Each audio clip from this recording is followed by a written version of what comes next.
If you clicked on this video to find a get rich quick scheme, well, you're in the wrong place. However, if you do have a get rich quick scheme, please put it in the comments because I've been looking for one. In this video, I want to talk about how I ended up with a 12 plus car fleet. I believe we're at 15 cars now. And to be honest, it was super difficult. So this definitely isn't a get rich quick scheme. But like I said, if you have one, definitely, definitely put it in the comments. So I put me on, bro. Put me on because I would like to know.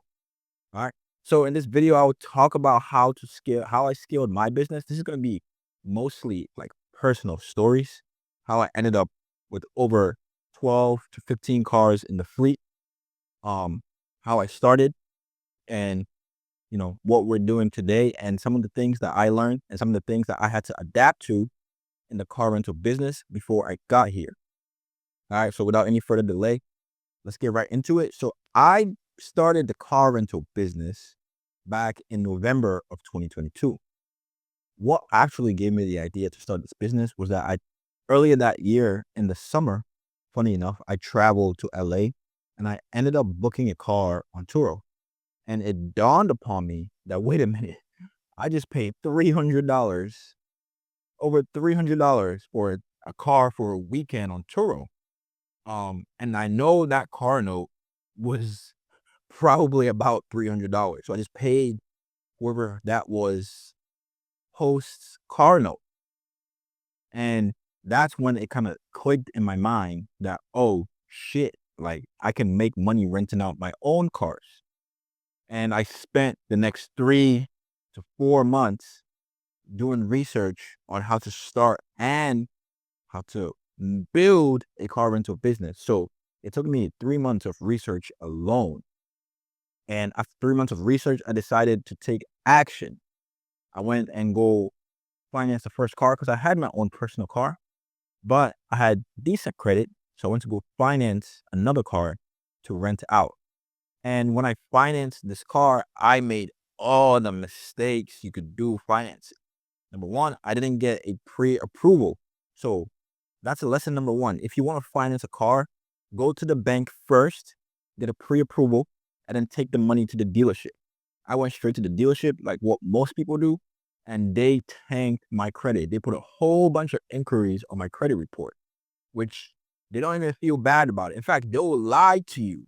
They will tell you, "Oh, don't worry. If you do it all in one day, it counts as one," which is a load of fucking bullshit. Um, so don't let them lie to you. When they tell you that, say no. It does not count as one because they're lying to you, and that should be illegal. But they do it because they just want you to get out with a car, and the reason why they shotgun your credit is because that's the fastest way for them to get you an approval instead of going one by one because they're fucking lazy. All right. So they tag my score. I purchased a car with all the stupid warranties, which you should never do, especially for economy cars. Do not put any warranties on the economy cars. That's just stupid. All right. I was stupid and I end up with $10,000 in negative equity. I bought the car for 30 grand. The car was worth about 18. So very hard lesson to learn. But we all make mistakes and we all learn lessons. However, this car did generate me $24,000 in a year. This car, when I bought it in November, I put it on Toro for a month. So somewhere in mid-December, I made about $500 profit. And I learned that, this isn't good enough. Like I knew I was missing something because there's no way I can only make $500 profit with that car. It would be very difficult for me to scale. And so I went back into research mode to see if there was a better way. And that's when I came across private rentals. So the first thing I did was I listed the car on Facebook Marketplace, um, and on Craigslist. And funny enough, I got a customer. She rented my vehicle. She kept it for a year straight. She paid me $24,000 in a year for a car I bought for 30. Even though I bought the car terribly, I still made a lot of money with that car. And that car bought me two more cars. All right. So that was my first experience in the car rental game. And from those two cars, I bought a Kia Optima and I bought a Ford Fusion. However, I made a huge mistake with the Ford Fusion. When I went to go buy that car, I didn't take it to a mechanic. I didn't do my due diligence. So after about a month, the car had an oil light, which was going to be very expensive for me to fix. I even attempted to fix it with the mechanic and it didn't work. So I ended up selling that car. Um, so again, another mistake, right? So what I'm explaining is that it takes time and you're gonna make mistakes. However, you're gonna make money, right? And that's the goal here. The goal here is to make money. So that was my first year's experience. I ended up with about 3 cars. After that, I ended up renting my own personal car as well. That car also rented for more than a year. I ended up selling the car to the person I rented it to, which is crazy. I bought that car for $4,000 back in 2020. I rented it for almost 18 months. I made $15,000 on that car, and then I sold it to the same person for 4 grand. So that was my first year's experience. My second year, I decided to get help, get mentorship, which a lot of people don't do, right? Mentorship is actually what accelerated my progress because I learned a lot of things. I learned the credit game in the mentorship. I learned how to buy cars the right way. I learned how to get trackers and kill switches, how to do the operations, how to properly do background checks. And that significantly reduced the mistakes that I made in my car rental business.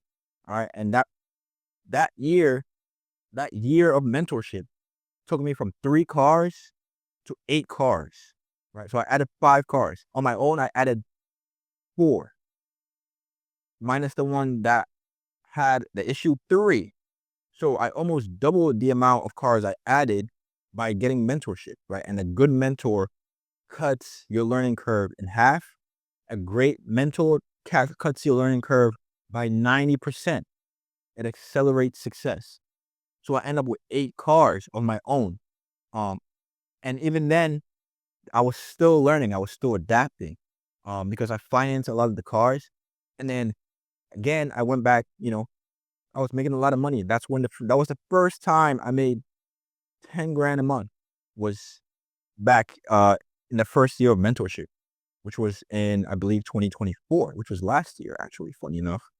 I made my first 10 grand a month in 2024, and it was fantastic, right? I was very ecstatic. Took me 8 cars. Um, but then, I started going to networking events and met other car rental entrepreneurs who were making 10 times that in the car rental space.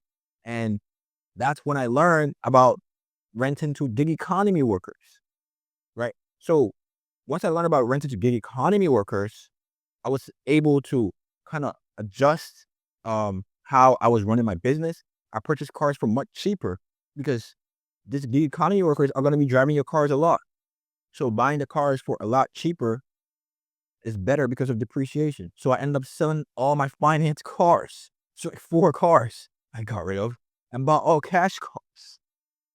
So I end up now, right? I sold all the finance cars.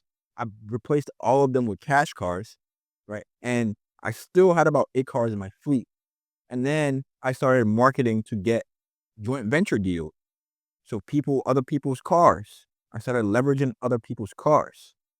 And I've gotten a lot of cars from other people. I've gotten over 6, 7 cars from other people. And that has allowed me to scale the business quickly because now I can get those cars out quickly. They stay out for months because I'm renting to gig economy workers. The cash flow is pretty crazy. I make money for my investors. I make money for myself. And I was able to scale to over 12 cars in the fleet. So that was the journey. Like I said, this is not a get rich quick scheme. But if you do have a get rich quick scheme, please, please put it in the comments because put me on, bro. I would love to know. All right. Like the video, subscribe to the channel. If you enjoy this, more videos like this on the channel. Let's go.